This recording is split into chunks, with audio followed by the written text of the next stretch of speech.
පින්වතුනි අපි මේ ජීවත් වෙන්නේ මේ මනුස්ස ලෝකේ තියෙන කාලයන් අතර ගත්තොත් ටිකක් අමාරුම කාලයක. ඒකට හේතුව බුදුරජාණන් වහන්සේ දේශනා කරනවා කල්පයක් තුල අන්තක්කල්ප කීපයක්ම තියෙනවා.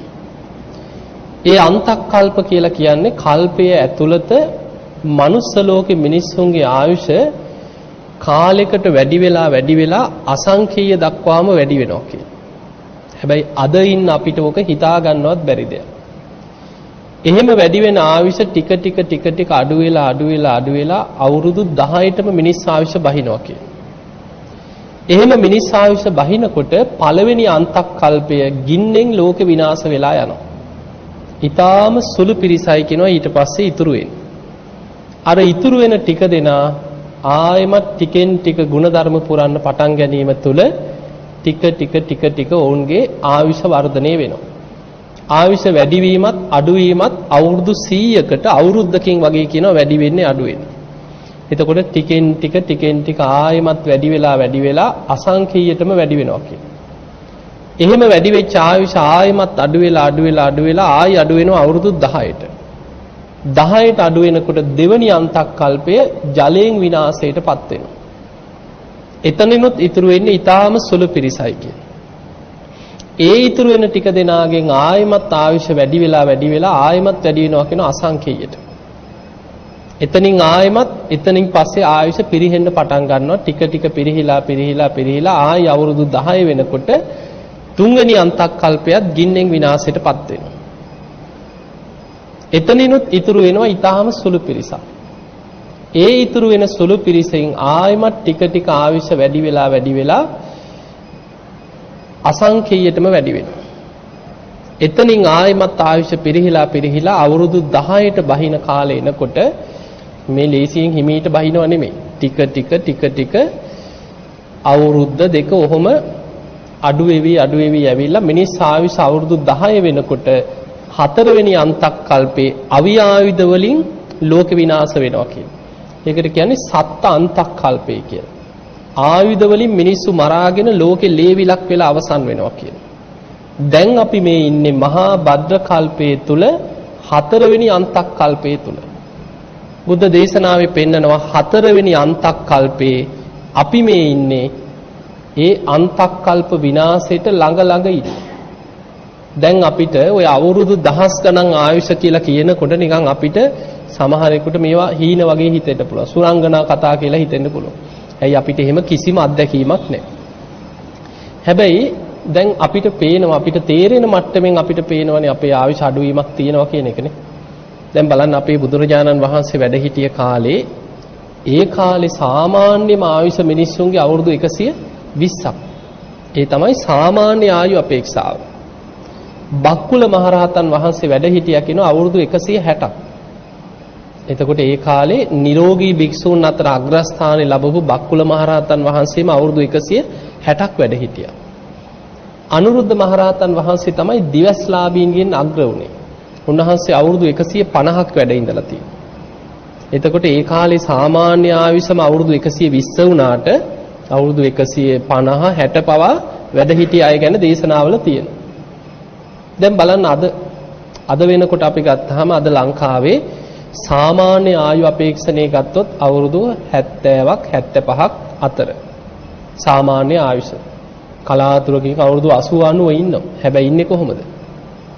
එක්ක ලෙඩ වෙලා, ඔත්පල වෙලා, එක්තැන් වෙලා බොහොම අමාරුවෙන් තමයි අවුරුදු යන්තම් 60 70 පෙන්නට පස්සේ අන්තිම කාලේ ගෙවෙන්නේ. එතකොට පේනවා අද අපේ ආයුෂ අවුරුදු 70 75 අතර. සමහර රටවල් තියෙනවා ටිකක් වැඩි. ඔය ජපානයේ වගේ රටවල් වල අවුරුදු 79 80 වගේ සාමාන්‍ය ආයු අපේක්ෂාව තියෙනවා. මැද පෙරදිග රටවල් වල ගත්තොත් අවුරුදු 60 65 වගේ අතර. ඔබට පුදුම හිතේ ඔබ හොයලා බලන්න අප්‍රිකානු රටවල ආයුෂ කොහොමද කියලා. අවුරුදු 40 45 අතර. මම දැක්ක පහුගිය කාලේ තියෙනවා මධ්‍යම අප්‍රිකාවේ ඔය එක රටක ආයු අපේක්ෂාව අවුරුදු 37යි කියලා සාමාන්‍ය. රටෙන් භාගයක් ඒඩ්ස් වලින් මැරෙනවා. ඊට පස්සේ කන්න නැහැ, වසංගත රෝග, නොයේක් ලෙඩ රෝග. දැකලා ඇත්නේ අප්‍රිකානු රටවල ළමයි. එතකොට ඒ රටවල වල ආයුෂ නැහැ. එතකොට අපි ගත්තාම සාමාන්‍යයක් ගත්තොත් අද ලෝකේ ඉන්න මිනිස්සුන්ගේ ආයුෂ කෝටි 700ක් විතර හිටියට සාමාන්‍ය ආයුෂ ගත්තොත් අවුරුදු 70ක වගේ ආයුෂක් අද අපිට තියෙනවා. එතකොට දැන් බලන්න අපේ බුදුරජාණන් වහන්සේ පිරිනිවන් පාලා දැන් අවුරුදු 2500 ගාන 559යි. එතකොට ලෝකෙ මිනිස්සුන්ගේ ආයුෂ අවුරුදු 2500 ගානක් වෙනකොට අවුරුදු 120 තිබ්බ ආයුෂ අඩු වෙලා දැන් 70ට විතර අඩු වෙනවා. එතකොට මේ තියෙන ආයුෂ කොච්චර අඩු වෙලාද? අවුරුදු 50ක අඩුවීමක් තියෙනවා. 120 ඉඳන් 70ට අඩු වුණා කියන්නේ මේ ජීවත් වෙන මිනිස්සුන්ගේ ආයු අපේක්ෂාව අවුරුදු 50කින් විතර පල්ලෙහාට අඩු වෙනවා. ඊළඟට බුද්ධ දේශනාවේ සඳහන් වෙනවා අපේ බුදුරජාණන් වහන්සේගේ සියලු බුද්ධ අධිෂ්ඨාන තියෙන්නේ අවුරුදු 5000ක් යනකම් විතරයි. දැන් හිතන්න ඒක හොඳට තේරෙනවා බුදුරජාණන් වහන්සේ සිරිපා සටහන් පිහිටවලා තියෙනවා. ලංකාවේ සිරිපා සටහන් දෙකක් ගැන තියෙනවා. ඒ තමයි සමන්ත කූට පර්වත මුදුනේ සුමන සමන් දෙවියන්ගේ ආරාධනයේ මත සිරිපා සටහන පිහිටවන. ඒ සිරිපා සටහන පිහිටවන්නේ අවුරුදු 5000ක් යනතෙක් මේ සිරිපතුල් සටහන දෙව් මිනිසුන්ගේ වන්දනා ලැබමින් නොමැකී පවතිවා කියන අදිෂ්ඨානෙ මත. බුදුරජාන් වහන්සේ පිරිනිවන් පාල අවුරුදු 5000 වෙනකොට ඒ සිරිපා සටහන් මැකිලා යනවා. බුද්ධ අධිෂ්ඨානයේ අවසానයි. ඊළඟට සඳහන් වෙනවා කැලණියට වැඩම කරපු ගමනේ ඉස්සල්ලාම් බුදුරජාණන් වහන්සේ කැලණි ගඟෙන් පැන් පහසු වෙලා ගොඩට වඩිනකොට ගඟෙන් මතුවුණා නාග ලෝකේ නාගයෝ. ආරාධනයක් කරා ස්වාමීනි අපිටත් වන්දනා කරන්න පූජනීය පා සටහනක් පිහිටවන්න. කැලණි ගඟේ රළේ මුවාවන තැන ගම් පතුලේ ගල් තලාව මත නාගයන්ට වැදුම් පිදුම් කරන්න සිරිපා සටහනක් පිහිටෙව්වා කියන. අවුරුදු 5000ක් යනතෙක් නොමැකී පවතිවා කියන අදිෂ්ඨානෙන් කියනවා පිහිටවලා තියෙන. හැබැයි ඒ සිරිපා සටහන පිහිටෙව්වේ අපිට වඳින්නද? නෑ. නාග ලෝකේ නාගයන්ගේ ආරාධනේ මත. ඉතින් අපිට හොයාගන්න නෑ අද. එතකොට ඒ සිරිපා සටහන් ඊළඟට දඹදිව ඒ වගේම පිහිටවපු සිරිපා සටහන් ගැන තියෙනවා. ඒ සියල්ල අවුරුදු 5000ක් යනකොට මැකිලා යනවා. ඒ අදිෂ්ඨාන ශක්තිය ඉවරයි. ඊළඟට බුදුරජාණන් වහන්සේ පිරිනිවන් පානකොට උන්වහන්සේගේ ධාතුන් වහන්සේලා ගැන අදිෂ්ඨාන පිහිටවන. බුදුරජාණන් වහන්සේ අදිෂ්ඨානයක් කරා උන්වහන්සේගේ ශාරීරික අස්ති ධාතුන් වහන්සේලා දෙව් මිනිසුන්ගේ වන්දනා ලැබමින් අවුරුදු 5000ක් ලෝකේ වැඩ සිටිත්වා. ඒ සියලු සර්වඥ ධාතුන් වහන්සේලා එකට එකතු වෙලා බුදුරුවක් මැවිලා අවුරුදු 5000ක් වෙන වෙසක් පොයේ දවසේ ධාතු පරිනිර්වාණය මෙන්න මේ ස්වරූපෙන් සිදු වේවා කියලා අදිෂ්ඨාන කරන. ඒ අදිෂ්ඨාන ගැන දේශනාවේ තියෙනවා.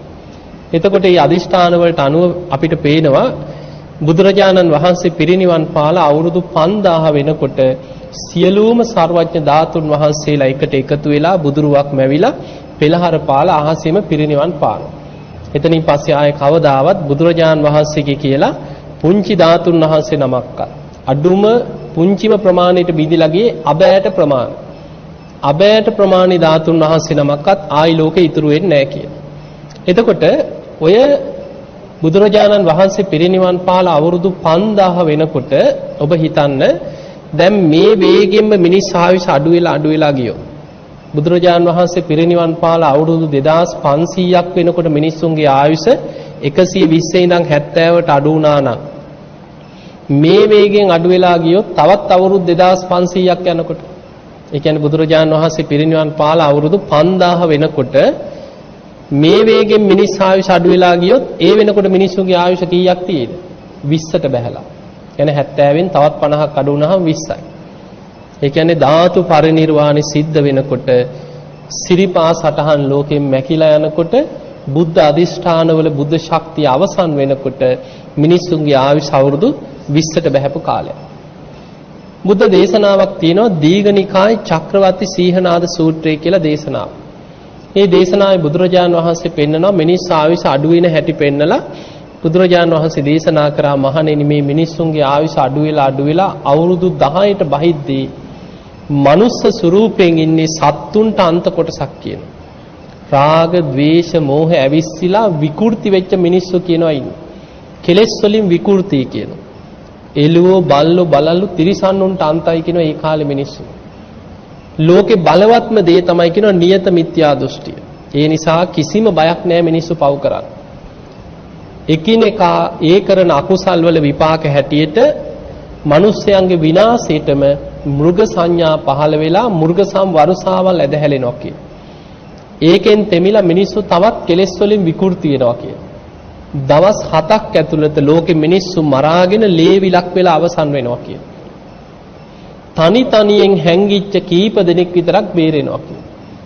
එතකොට මේ විනාශයට ධර්මයේ කියන්නේ සත්ත අන්තක්කල්ප විනාශ. සත්ත කියන්නේ තියුණු ආයුධ වලට. ආයුධ වලින් මිනිස්සු මරාගෙන ලෝකෙ ලේවිලක් වෙනවා කියන. එතනින් ඉතුරු වෙනවා කියන ඊටාම සුළු පිරිසක්. ඒ දේශනාවේ තියෙන්නේ මිනිස්සු මේ විනාශය වෙනකොට නුවණ තියන අය සමහරු තනි තනියෙන් ගිහිල්ලා හැංගෙනවා කියන.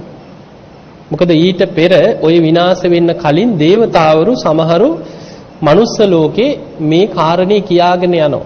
මේ වගේ විශාල විනාශයක් වෙනවා. නුඹලා බේරියල්ලා තනියෙන් හැංගියල්ලා පිළිගන්නේ නැහැ කියනවා. ඒ කාලේ දෙවියන් පිළිගන්න කාලයක් නෙමෙයි. නමුත් ඒක විශ්වාස කරන කීප දෙනෙක් හරි හිටියොත් ඒ අය තනි තනියෙන් ගිහිල්ලා හැංගෙනවා කියන. හැංගිලා ගල් ගුහාවල් වල ගල් ලිංග වල කැලෑවල් වල තනි තනියෙන් හැංගිලා අර දින කීපේ බේරෙන්න ක්‍රම හොයාගන්න. අර දවස් කීපේ බේරිලා ඉවර වෙනකොට මේ මිනිස්සු ලෝකේ මරාගෙන අවසන් වෙනකොට මිනිස්සු ගම් නගර වලට එනවා කියනවා ඉතුරු වෙච්ච ටික දෙනා. එනකොට මුළු ලෝකෙම ලේවිලක් වෙලා කියන. තැන් තැන් වල මිනිස්සු මැරිලා විනාශ වෙලා ගිහින්. ඒ අය කල්පනා කරනවා අහෝ අපේ ඥාතීන්ට වෙච්ච විපත.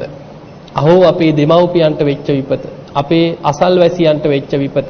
ඔවුන් වෙනසුමේ දුස්සීලකම් නිසාමයි. ඒ නිසා අපි සීල් රකින්න පටන් ගමු. අපිවත් ಗುಣධර්ම පුරමු කියලා ඉතුරු වෙන ටික දෙනා ಗುಣධර්ම පුරන්න පටන් ගන්නවා. ඉස්සල්ලාම වුන් නීතියක් හැටියට මොකද ඒ වෙනකොට ධර්මයක් නැති කාලය. නීතියක් හැටියට සම්මත කරගන්නවා අපි ප්‍රාණඝාතයෙන් වළකිමු අද ඉඳන්. පරම්පරාවෙන් පරම්පරාවට ටික ටික ආයුෂ වැඩි වෙලා කාලයක් යනකොට අවුරුදු 10 ආයුෂ 20ට වැඩි වෙනවා කියන මිනිස්සුන්ගේ. ඊට පස්සේ මේ ඉතුරු වෙච්ච ටික දෙනා හිතනවා අපේ මුතුන් මිත්තන්ගේ ආයුෂ අවුරුදු 10 ආයුෂ මේ ටික වැඩි වෙලා දැන් අපේ ආයුෂ අවුරුදු 20යි. ප්‍රාණඝාතයෙන් වැළකීම නිසා මේ ආයුෂ වැඩි වුනේ.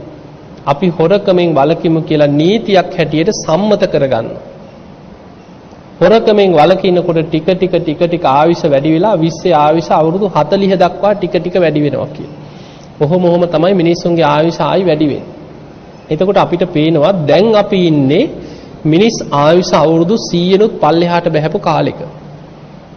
එතකොට තව අවුරුදු සාමාන්‍යයෙන් මේ යන වේගයෙන් ගත්තොත් තව අවුරුදු 3000ක් වගේ ගිය තැන බුදුරජාණන් වහන්සේ පිරිනිවන් පාලා අවුරුදු 5000 අවසන් වෙලා ධාතු පරිනිර්වාණය සිදු වෙලා ඔය කරුණු සියල්ල සිදු වෙලා ඉවර වෙලා ටික කාලයක් යනකොට ලෝකේ ඔය කියන සත්තාන්තක්කල්ප විනාශ වෙනවා. එතකොට අපි මේ අනාගතයට දවසින් දවස යන්නේ අනාගත ලෝකේ බොහොම දියුණු අපි මේ දකින බොහොම සුන්දර ශාස්ත්‍රීය ලෝකයකට නෙමෙයි. දැන් නිකන් හිතන්න මේ එන්නේ යන පිරිහීම දිහා දැන් ඔබම හිතන්න ඔබේ පුංචි කාලේ ගැන මේ මහා ලොකු දෙයක් ඕනේ අපිට අවුරුදු දහස් ගණන් ඉතිහාසයට වඩා අපිට තේරෙන ටික හිතන්න. දැන් ඔබ හිතන්න මේට අවුරුදු 30 40කට එහා ඔබ ගමේ ජීවත් වෙච්ච කාලේ සාමාන්‍යයෙන් මේ ඉන්ටර්නෙට් නැති කාලේ ජංගම දුරකථන ආපු නැති කාලේ සාමාන්‍යයෙන් ගම් වල ජීවත් වෙච්ච ওই බණක් අහගෙන ගමේ පන්සලට ගිහිල්ලා පින්කම් කරගෙන සාමාන්‍ය ජීවත් වෙච්ච කාලේ මිනිස්සුන්ගේ තිබ්බ ಗುಣධර්මයි දැන් මේ අවුරුදු 30 40කට පස්සේ මිනිස්සු විකෘති වෙලා තියෙන හැටි බලන්න. එතකොට තව අනාගතේ එන්න ඔය විකෘතිය වැඩි වෙනවා. එන්න මිනිස්සු විකෘති වෙනවා. එහෙම විකෘති වෙලා මිනිස්සු තුල රාග, ද්වේෂ, මෝහ ඇවිස්සීලා විකෘති ලෝකයක් ගොඩනගෙනවා ඉස්සරහට. ඒ නිසා තමයි බුදුරජාණන් වහන්සේ දේශනා කරන්නේ මහණෙනි බුදුවරු බුද්ධත්වයට පත් වෙන්න පෙර අපි දන්නවා පස් මහ බැලුම් බලනවනේ මොනවද? කාලය, දීපය, දේශය, කුලය, මව කියන. බෝසතාණන් වහන්සේ නමක් තුසිත දෙව්ලොව ඉඳන් බලනවා මනුස්ස ලෝකෙ මිනිස්සුන්ගේ ආයුෂ කාලය කියලා බලන්නේ බුදු කෙනෙක් පහළ වෙන්න තරම් සුදුසු කාලයක්ද දැන් මනුස්ස ලෝකෙ. එතනදී බලන්නේ මිනිස්සුන්ගේ ආයුෂ අවුරුදු 100ට වඩා වැඩිද කියලා බලනවා. අවුරුදු 100න් පහළට ආයුෂ බැහැලා නම් බුදු කෙනෙක් ලෝකේ පහළ වෙන්නේ නැහැ කියනවා. මොකද ඒකට හේතුව අවුරුදු 100න් පල්ලෙහාට ආයුෂ බහිනවා කියන්නේ කෙලෙස් ඇවිස්සිච්ච ලෝකයක්. විකෘති මිනිස්සු ඉන්න කාලයක්. කෙලෙස් වලින් මිනිස්සු ඇවිස්සීලා ඉන්නේ. එවැනි කාලයක බුදුවරු පහළ වෙලා මේ නිවන් මඟ පෙන්නුවට ධර්මාවබෝධයට හිත නැඹුරු කරගන්න අමාරුයි මිනිස්සුන්ට. කලාතුරකින් පින් ඇති ටික දෙනෙක් වීර්ය වඩනවා. හැබැයි බොහෝ පිරිසකට නිවන් අවබෝධයට හිත යොමු කරන්න අමාරුයි. යන්තම් එදා අපේ බෝසතාණන් වහන්සේ දෙව්ලොව ඉඳන් බලනකොට මිනිස්සුන්ගේ ආයුෂ අවුරුදු 100ට වැඩි 120යි. ඒ නිසා ගෞතම බුදුරජාණන් වහන්සේ ලෝකේ පහළ වුණා. හැබැයි උන්වහන්සේ දැක්ක අනාගතයේ මිනිස්සුන්ගේ ආයුෂ අඩු වෙලා මිනිස් ආයුෂ අවුරුදු 10ට අඩු වෙනවා. ඒ නිසා තමයි බුදුරජාණන් වහන්සේ 13 වහන්සේලා විසිරෙන් අදිෂ්ඨාන කරන්නේ. දැන් දීර්ඝ ආයුෂ ඇති කාලවල පහළ වෙන බුදුවරු ධාතු විසිරෙන් අදිෂ්ඨාන කරන්නේ.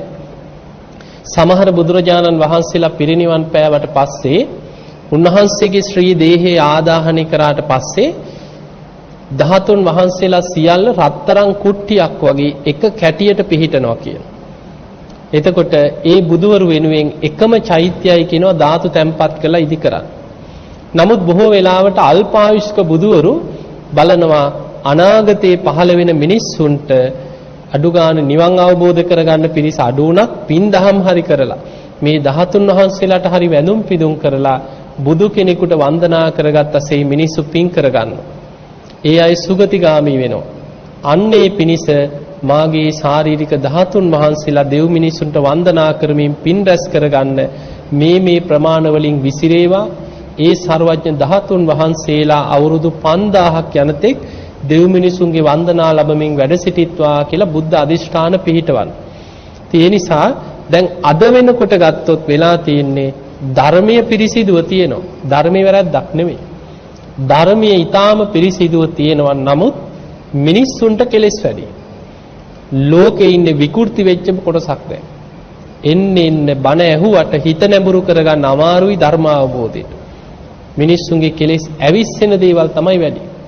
ඒ නිසා මේ යුගයේ තුල අපි අපට ලැබිච්ච අවස්ථාවේ වටිනාකම තේරුම් අරගෙන කොහොම හරි ගැලවෙන්න උත්සාහයක් ගන්න.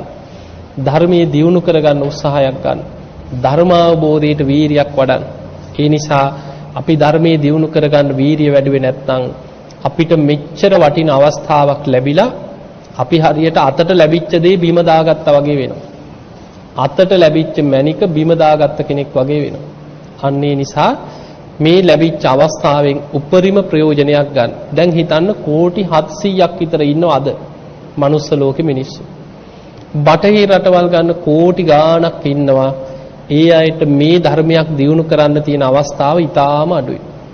කලාතුරකින් මේ රටවල් වලින් ගිය ස්වාමින් වහන්සේලා ඉතින් ඒ රටවල විහෙර විහාර පවත්වගෙන යනවා. ඉතින් ධර්ම ප්‍රචාරය කරනවා. නමුත් ඒ බටහිර ජාතිකයන්ට ඒ ධර්මයේ අල්ල ගන්න තියෙන අවස්ථාව අඩුයි. ඊටාම සුළු පිරිසක් ওই පන්සල් වලට එනවා, බණ භාවනා කරනවා, දහම් පොත් කියවලා යම් උත්සාහයක් ගන්නවා බුදුදහම ගැන හදාරන්න. හැබැයි 90% ගානකටම ඒ අවස්ථාව නැහැ. මැද පෙරදිග රටවල් ගැන හිතන්න අන්ත අසරණයි. අප්‍රිකානු රටවල් මිහිපිට අපායවල් වගේ. අන්ත දුක් විඳිනවා, කන්නත් නැහැ. එතකොට අපිට පේනවා ලෝකේ කෝටි 700ක් විතර හිටියත් බණ පදයක් අහන්න ලැබෙන්නේ ඊටාම සුළු පිරිසකට. බුදුරජාණන් වහන්සේගේ පිරිසිදුව තේරවාදී ධර්මයේ තියෙන රටවල් කීපයක විතරයි. ලංකාව, බුරුමය, තායිලන්තේ වගේ රටවල් කීපයක පිරිසිදු තේරවාදී ධර්මයේ පවතින.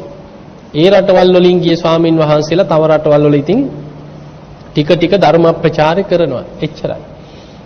අපි දැන් හිතමු ලෝකේ පැත්තකදීම කෝටි 700ම අයින් කරමු. ලංකාවේ ඉන්නේ කීයද?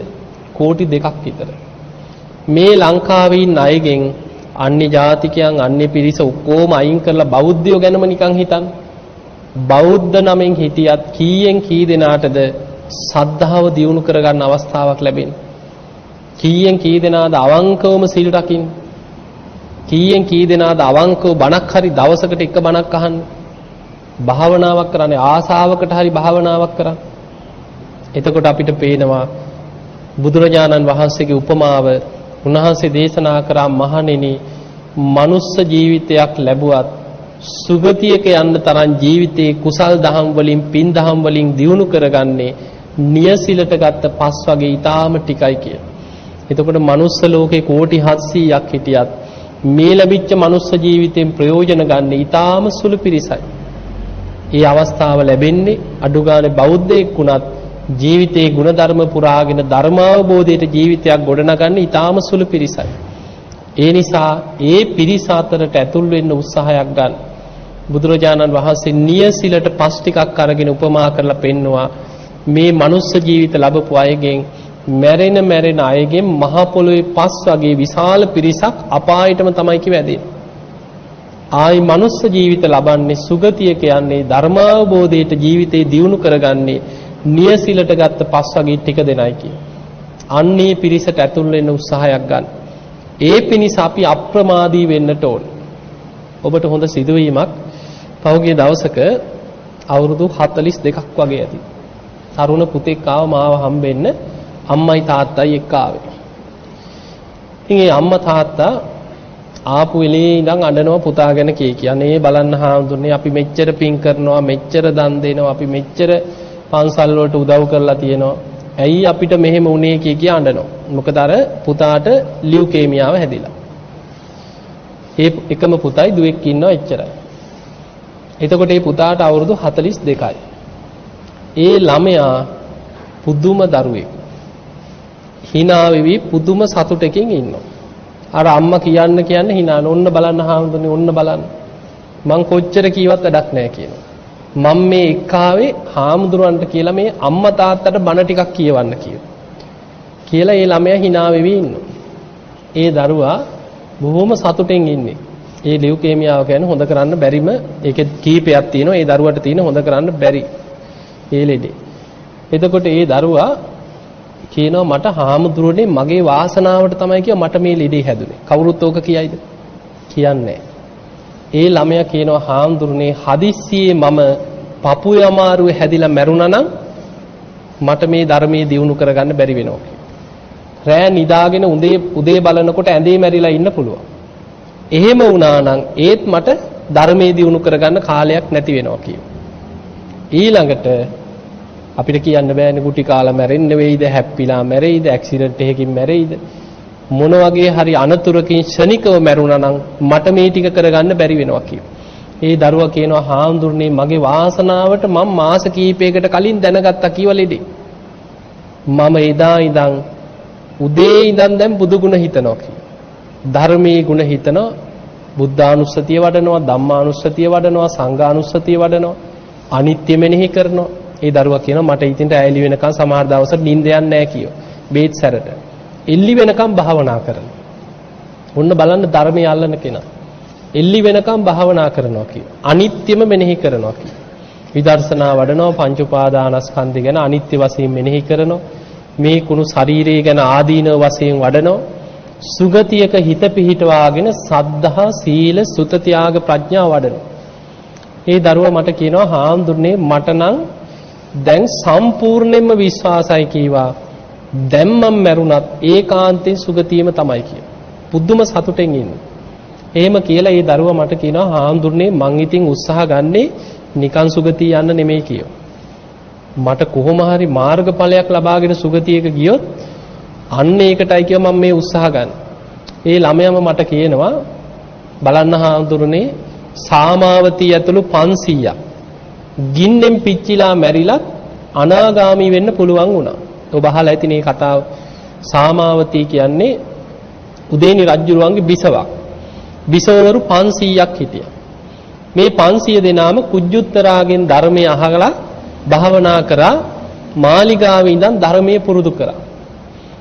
ඉතින් මේ උදේනි රජුරුවන්ගේම තවත් බිසවක් හිටියා මාගන්දියා. මාගන්දියා වෛර බැඳගෙන අර සාමාවතී ඇතුළු 500ක් හිටිය ගොඩනැගිල්ලට මාලිගාවට ගිනි තිබ්බා. රජුරුව වෙන ප්‍රදේශයකට කැරැල්ලක් සංසිඳවන්න යනකන් ඉඳලා අර බිසවවරු හිටිය මාලිගාවට ගිනි තිබ්බා අනිත් බිසව.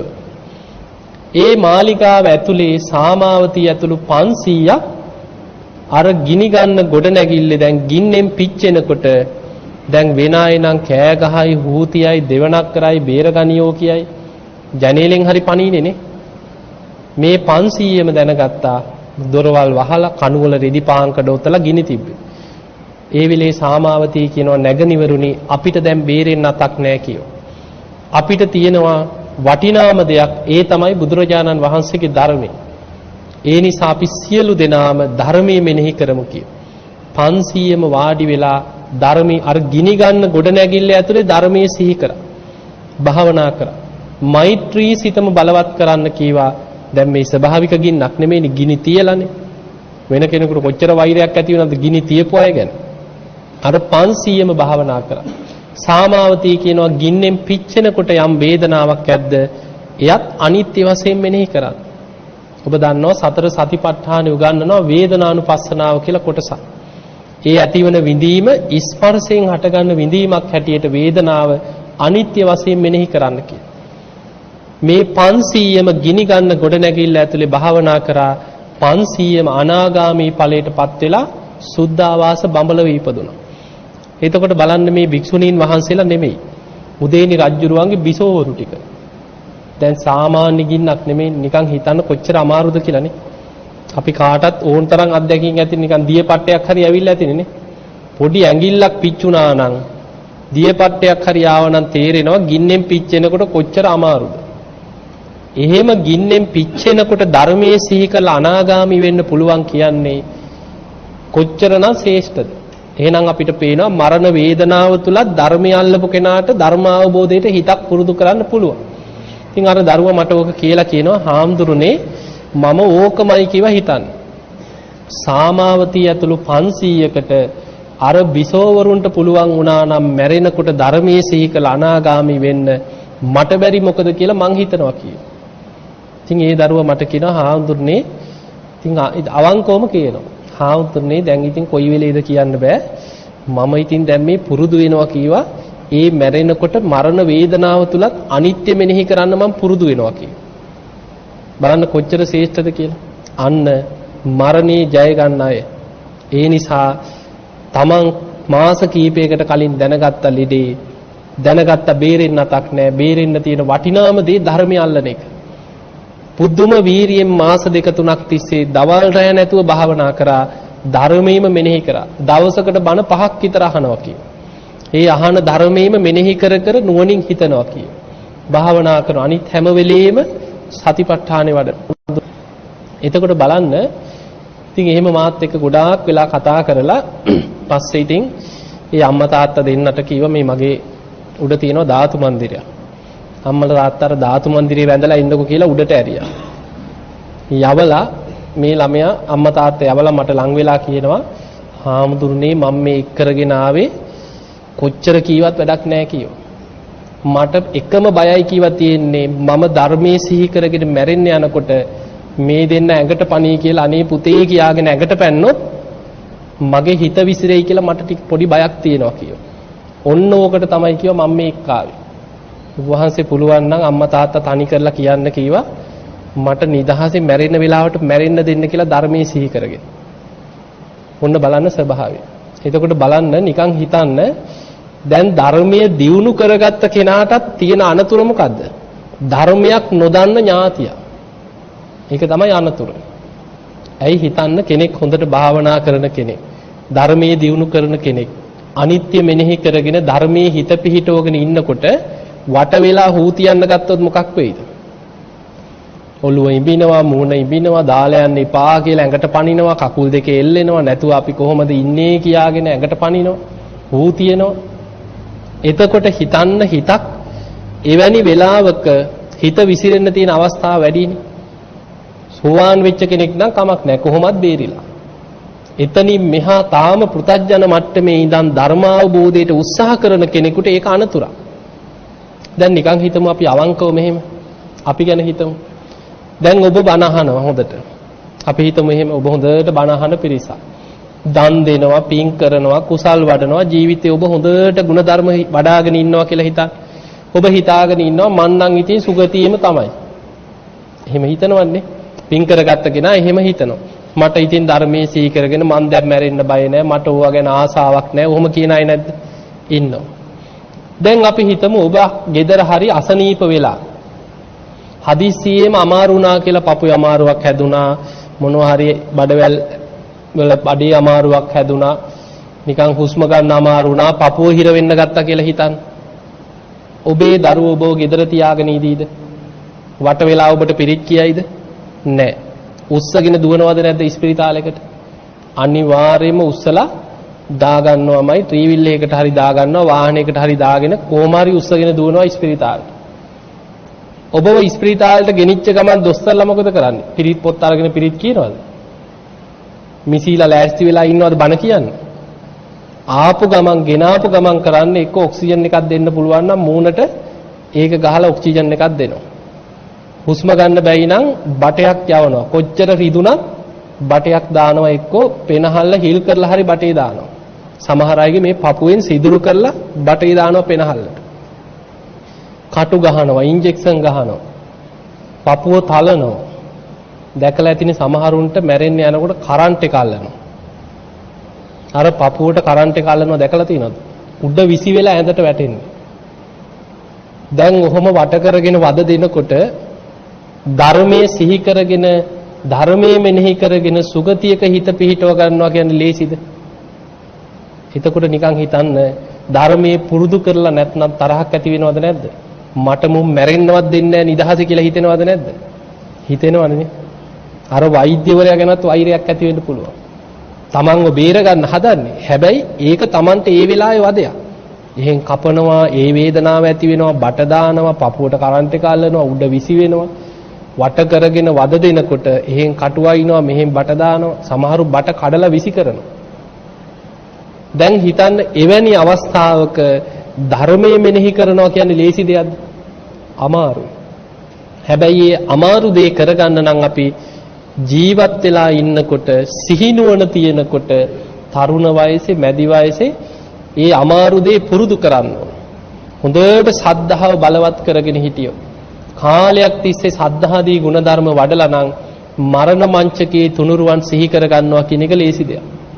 කාලයක් සීලාදී ගුණධර්ම පුරුදු කරපු කෙනෙක් නම් මැරෙනකොටත් මම මෙච්චර කල් සීල රැකපු කෙනෙක් කියලා ඒ සීලේ බලවත් කරගන්න පුළුවන්. කාලයක් හොඳට බණහලා නම් හොඳට බණහලා ධර්මයේ විමසලා ජීවිතේ කාලයක් ධර්මයට නැඹුරු වෙච්ච මනසක් නම් තියෙන්නේ මැරෙනකොටත් ධර්මයේ මෙනෙහි වෙනවා. ජීවිතේ බොහෝ කාලයක් තිස්සේ අතහැරීම පුරුදු කරලා නම් දන් දීලා පින් කරලා ත්‍යාග සම්පත්තිය වඩලා අනිත්‍ය මෙනෙහි කරලා ජීවිතේ ධර්මයට පුරුදු කරගත්ත මනසක් නම් තියෙන්නේ මැරෙන වෙලාවෙත් ඒ අතහැරීම පුරුදු කරන්න පුළුවන්. කරපු පින් බලවත් වෙනවා. පින මෙනෙහි වෙනවා. ඊළඟට ප්‍රඥාව වඩන්න කියන. අනිත්‍ය වශයෙන් මෙනෙහි කරන්න ඕන. අපි හැම වෙලෙම හිතන්න ඕන ජීවිතේ මරණය කියන්නේ අපිට අපි කවුරු වුණත්, රජෙක් වුණත්, සිටුවරයෙක් වුණත්, ශක්විති රජෙක් වුණත්, කවුරු වුණත් ඉපදුනා නම් ඒකාන්තයෙන්ම ජාතිපච්චයා ජරා මරණ මැරෙනවාමයි. නත්ති ජාතස්ස අමරණං කියන. ඉපදිච්ච කෙනෙකුට ආයේ නොමැරී ඉන්න නම් ක්‍රමයක් ලෝකේ නැහැ කියන. ඒක ළමා වයසේ වෙන්න පුළුවන්, තරුණ වයසේ වෙන්න පුළුවන්, මැදි වයසේ වෙන්න පුළුවන්, වයසට ගිහිල්ලා වෙන්න පුළුවන්. ඕනෑම දවසක ඕනෑම මොහොතක කවදා කොතන කොයි මොහොතේ හෝ මරණයට මුහුණ දෙන්න සිද්ධ වෙනවාමයි. නිකන් හිතන්න මෙහෙම. දැන් අපේ පවුලේ අපි හිතමු 10ක් 12ක් ඉන්නවා කියලා. අම්මා තාත්තා දරුවෝ මුණුබුරෝ අපි හිතමු නිකන් අපේ පවුලේ 10ක් ඉන්නවා කියලා. කවදා හෝ මලගෙවල් කීයක්ද? 10ක්. ඒක අපි හිතන්න බයයි. ඒක අපි හිතුවත් නැතත් ඇත්තද බොරුද? ඒක තමයි ඇත්ත. අපේ පවුලේ 10 දෙනයි කියන්නේ කවදා හෝ මලගෙවල් 10ක් කියලා. දෙන්නේ කොච්චර ආදරෙන් ජීවත් වුණත් පුංචි කාලේ ඉඳන් දැන අඳුනගෙන පනට පන වගේ ඉන්නවා කියලා නිකන් අපි කියමු කතාවට කියන්නේ. කවුරු හරි ඉස්සර වෙනවද නැද්ද? ජීවිතේ කවුරු හරි ඉස්සර වෙනවා. ඒ නිසා ඒ යථාර්ථයට අපිට මුහුණ දෙන්න සිද්ධ වෙනවාමයි. ඒකයි බුදුරජාණන් වහන්සේ දේශනා කරන්නේ මහණෙනි මරණය ගැන සිහි කිරීම තරම් ධර්මාවබෝධයේ පිණිස අප්‍රමාදී වන වෙනත් භාවනාවක් බුදු වැසින්වත් දකින්නේ නැහැ කියලා. ඒ කියන්නේ දැන් අපි මරණය ගැන හිතන්න ඕන මෙහෙමයි. දැන් මම මැරුණොත් කොහේ යයිද කියලා හිතනවා. මරණයට පත් වෙන්න තියෙන අවස්ථාවල් ගැන හිතනවා. එහෙම හිතලා මෙනෙහි කරනවා හදිස්සියේ හරි මං දැන් මැරුණොත් මං කොහේ ආයිද? අන්න මරණ සතිය වඩලා Taman දිහා බලනකොට Tamanට Taman ගැන විශ්වාසයක් නැත්නම් සමහරුන්ගෙන් ඇහුවොත් දැන් මැරුණොත් කොහේ ආයිද? මොනවද තියෙන උත්තර? කියන්න බෑ. ඒක ඉතින් ඒ වෙලාවට තමා කියනවා. දන්නේ නෑ කියනවා. චුතිචිත තමා කියන සමහර. ඉතින් හටේ නැති මොනවා හරි කියනවා. ඇයි Tamanට විශ්වාසයක් නෑ. මොකක් වෙයිද දන්නේ නෑ කියන. මොකද Tamanට Taman ගැන විශ්වාසයක් නෑ.